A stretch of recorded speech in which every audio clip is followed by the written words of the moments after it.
that's where we found it. We found it underneath that waterfall.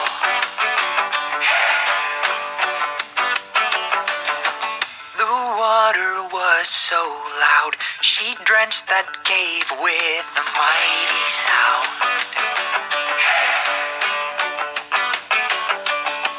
Those rocks were kind of slippery. I'm glad that you were holding on to me.